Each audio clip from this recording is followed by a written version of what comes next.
샬롬, 주님의 이름으로 사랑하고 축복합니다. 오늘 우리가 함께 나눌 말씀 본문은 열왕기상 11장 26절에서 43절까지입니다.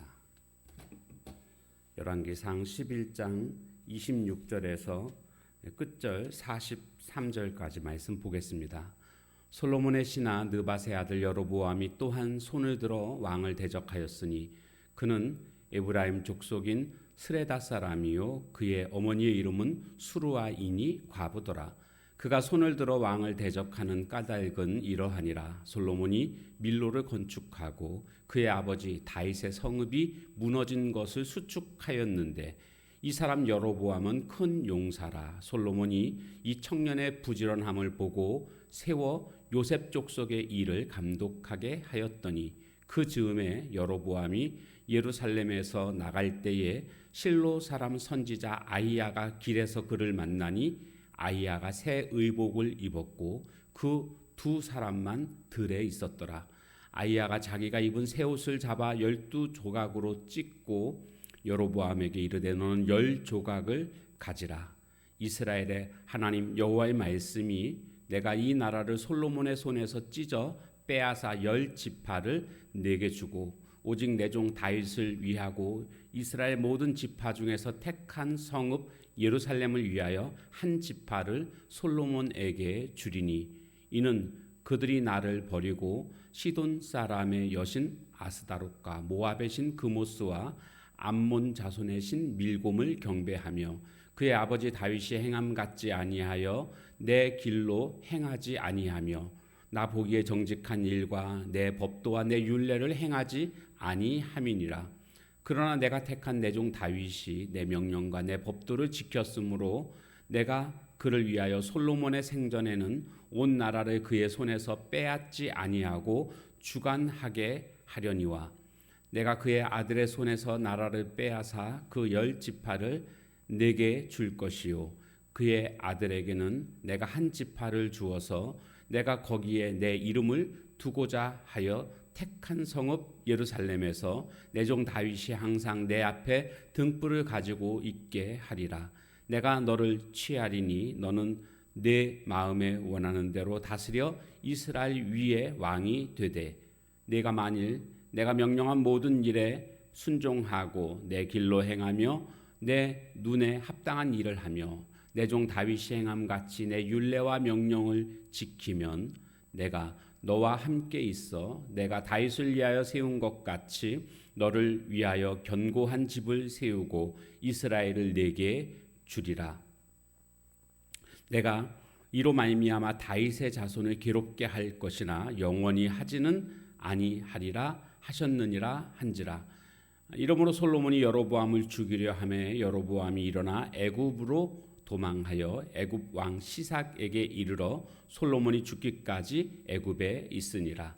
솔로몬의 남은 사적과 그의 행한 모든 일과 그의 지혜는 솔로몬의 실록에 기록되지 아니하였느냐. 솔로몬이 예루살렘에서 온 이스라엘을 다스린 날수가 40년이라.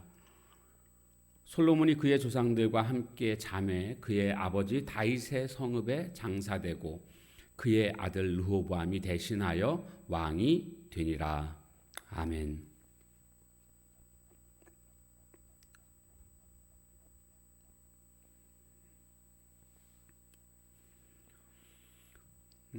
솔로몬이 하나님 앞에서 아주 큰 죄를 짓게 됩니다. 젊을 때는 안 그랬는데 노년에 들어서 그가 큰 죄를 짓게 됩니다.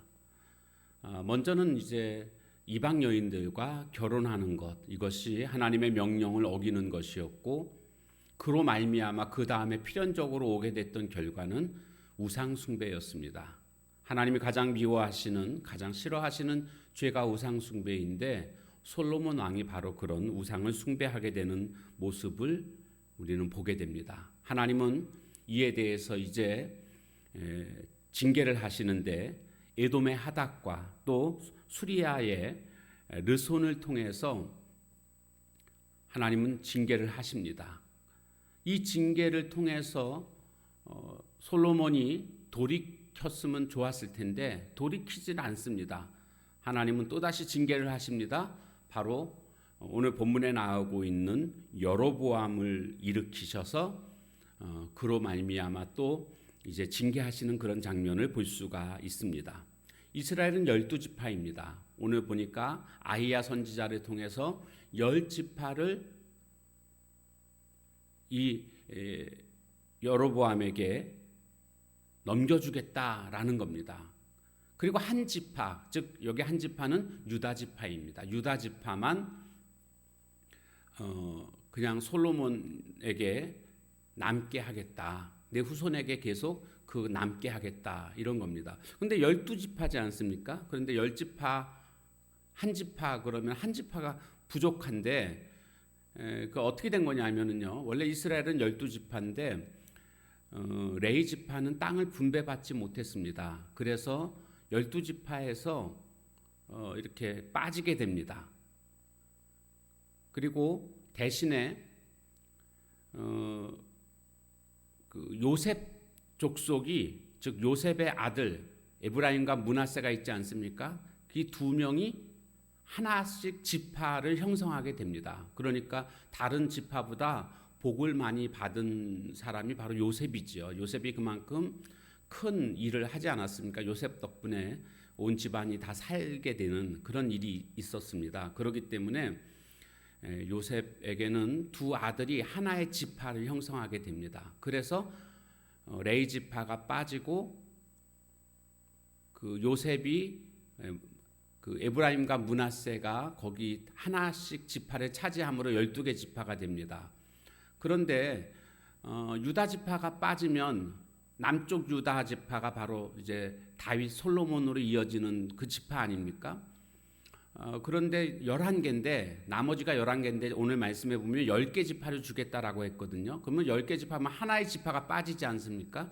그 지파는 바로 베냐민 지파입니다. 베냐민 지파는 나중에 유다 지파에 그냥 흡수가 돼 버립니다. 그래서 북왕국은 10개 지파, 남왕국 유다는 2개 지파라고 말하지 않고 그냥 1개 지파, 유다 지파라고 얘기를 합니다. 왜냐하면 베냐민이 그냥 유다 지파에 흡수되기 때문에 그렇습니다. 결국 이제 이렇게 하나님께서는 돌이키지 않는 솔로몬에게 징계하시는 모습을 볼 수가 있습니다. 나라를 찢게 되는, 나라가 나뉘어지게 되는, 물론 솔로몬 때에 나누어지지는 않지만 그 다음 때에 나라가 나뉘어지게 됩니다. 우리는 여기서 징계에 대해서 반응을 좀 우리가 생각해 보고 싶은데요. 징계가 왔을 때 한 3가지 정도로 나눌 수가 있습니다. 어떤 사람은 바로 회개합니다.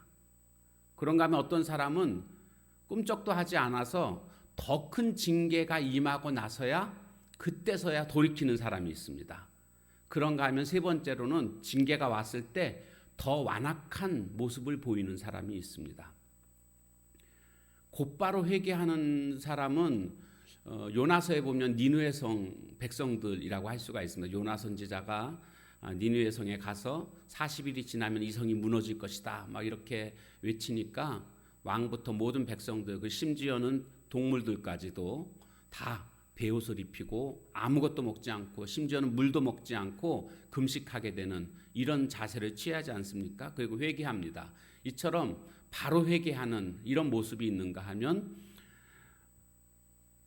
큰 징계를 당해야만 그때서야 돌이키는 사람들이 있습니다. 사실 대부분 여기에 속합니다. 오늘날 많은 성도들이 작은 징계에는 꿈쩍하지 않습니다. 그런데 재산을 다 잃게 된다거나 건강을 잃게 된다거나 뭐 감당할 수 없는 그런 큰 어려움을 당하게 되면 그때서야 돌이키는, 회개하는 이런 모습을 보게 됩니다. 그런가 하면 더욱 완고한 사람은 출애굽 당시에 바로 왕이라고 할 수가 있습니다. 그래서 이렇게 하나님의 그런 심판이 계속 10가지 재앙이 오는데 재앙이 오면 올수록 마음이 더 완고해지는 그런 모습을 보게 됩니다. 결국 망하게 되는 거죠. 심판받게 됩니다. 그러니까 징계와 심판은 다릅니다. 징계는 돌이키기 위한 것이 목적이라고 한다면 심판은 죄에 대한 대가를 치르는 것이 심판이라고 할 수가 있습니다. 오늘 우리는 하나님이 징계가 임했다라고 판단될 때에 어떻게 해야 되겠습니까? 빨리 돌이킬 수 있어야 하겠습니다. 오늘 본문에 그런데 솔로몬은 돌이키질 않습니다. 그래서 계속 징계를 당하게 되는 이런 모습을 보게 됩니다.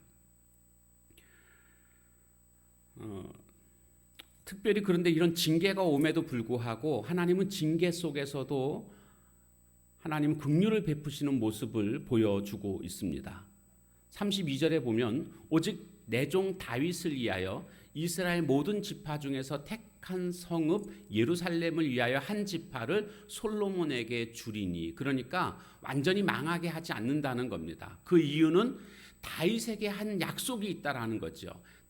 그래서 하나님께서는 지금 이 가운데 지금 우상 숭배하는 가장 큰 죄악을 저지른 이 솔로몬 그리고 그의 백성들에게 그래도 자비를 베푸셔서 유다 지파만큼만은 남겨두시겠다, 이렇게 말씀하고 있는 것을 보게 됩니다. 하나님은 징계하시는 가운데서도 우리를 향한 그 사랑이 크시기에 여전히 자비와 긍휼을 베푸시는 그런 주님이심을 우리가 알 수가 있습니다. 스바냐에 보면 스바냐 선지자는 타락한 이스라엘 백성들, 우상 숭배하고 도덕적으로 타락했던 그들을 향하여 여호와의 날을 선포하는 장면이 나옵니다. 여호와의 날을 선포한다는 것은 죄에 대해서 하나님이 이제 심판하시는 날을 의미하는 것인데, 내용은 바벨론에 멸망당하고 포로로 다 잡혀가게 될 것이다 라는 것을 말해주고 있는 것입니다. 그런데 스바냐 3장 14절에 보면 이 스바냐 선지자가 이렇게 말합니다. 시온에 따라 노래할지어다, 예루살렘에 따라 전심으로 기뻐하고 즐거워할지어다. 지금 멸망당하는데, 포로로 잡혀가는데 노래하라고, 기뻐하고 즐거워하라고 말합니다. 이거 왜 그런 거냐 하면 하나님께서는 다시 회복시켜 주실 것을 약속해 주셨기 때문입니다. 그러니까 하나님은 자기 백성을 징계하십니다. 성경 말씀에 뭐라고 되어 있습니까? 징계가 없으면 아들이 아니다, 이런 말씀이 있지 않습니까? 하나님은 우리를 자녀로 삼아주셨고 그러기에 하나님은 징계하십니다.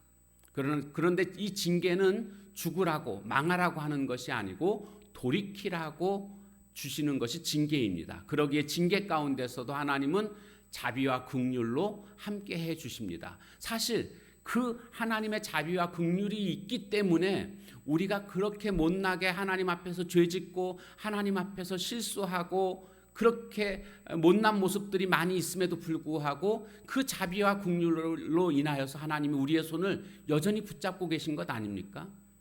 하나님은 바로 그런 하나님이심을 우리는 깨닫게 됩니다.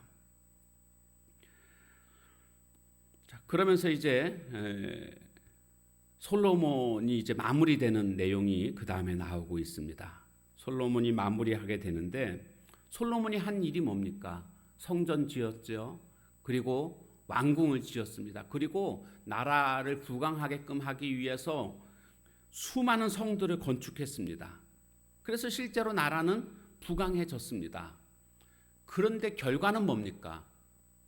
그 다음 때에, 즉 그의 아들 르호보암이 이제 왕위에 오르게 되지만 그의 신하였던 이 여로보암이 아히야가 해준 예언대로 북왕국 이스라엘을 세우게 됩니다. 나라가 두 쪽이 나게 되는 이런 결과를 가져오게 됐습니다. 왜 그랬을까요? 이것은요, 하나님께서 다윗에게 주신 언약, 그것을 다윗은 잘 지켰습니다. 그리고 다윗은 그것을 유언으로 솔로몬에게 전해줬습니다. 그런데 솔로몬은 이 다윗의 언약을, 다윗의 유언을 제대로 지키지 않았습니다. 그래서 이런 결과가 온 것입니다. 그것은 뭐냐면 하나님의 명령과 규례를 잘 지키라는 겁니다. 근데 그렇게 하지 않았습니다. 우상 숭배하고 이방 여인들과 결혼하고, 이것이 바로 솔로몬이 잘못한 다윗의 유언을 그리고 하나님의 명령을 지키지 않은 그런 결과였습니다. 겉으로는 부강한 나라를 만든 것 같았지만 잘못함으로 말미암아 결국 나라가 나뉘게 되는 이런 큰 아픔을 낳게 되었다라는 것입니다. 오늘 우리에게 가장 중요한 것은 다른 게 아닙니다. 겉으로 드러나는 어떤 부강함이 중요한 것이 아니라 하나님의 말씀에 순종하는 것이 중요합니다. 오늘 하루도 주님의 말씀을 정말 생명처럼 여기고 말씀에 순종하며 말씀과 동행하는 복된 삶이 되시기를 주 예수 그리스도의 이름으로 축복합니다. 찬송하겠습니다. 찬송가 527장입니다. 527장 찬양합니다.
기도하겠습니다. 하나님, 징계가 임할 때에 돌이키는 자가 되게 하옵소서. 솔로몬이 돌이키지 않음으로 이렇게 어려움을 당하게 되는 모습을 우리가 보면서 우리의 삶 속에 하나님의 사랑으로 말미암은 징계가 임할 때에 속히 돌이킬 줄 아는 저희들 되게 하옵소서. 하나님은 징계 중에도 자비와 긍휼을 베푸시는 주님이심을 이 시간도 발견하게 됐습니다. 그 사랑이 오늘 우리에게 지속적으로 향하고 있기에, 주님이 우리를 향한 그 손을 붙잡고 계시기에 오늘 우리가 여기까지 올 수 있었음을 고백합니다. 그 주님의 사랑을 늘 기억하며 그 사랑 안에 거하는 저희들의 삶이 되게 하옵소서. 또한 하나님의 명령에 순종하지 못함으로 말미암아 결국 이렇게 어려움을 당하게 되는 솔로몬의 모습을 보게 됩니다. 오늘 우리에게 주신 하나님의 말씀을 정말 생명처럼 여기는 저희들의 삶이 되어서 말씀을 온전히 지킴으로 말미암아 늘 주님 동행하는 가운데 주님이 인도하시며 주님이 이끄시는 대로 살아갈 수 있는 복 있는 인생 되게 하옵소서. 감사드리며 예수님의 이름으로 기도하옵나이다. 아멘. 오늘도 주신 말씀 붙들고 기도하는 시간을 갖도록 하겠습니다.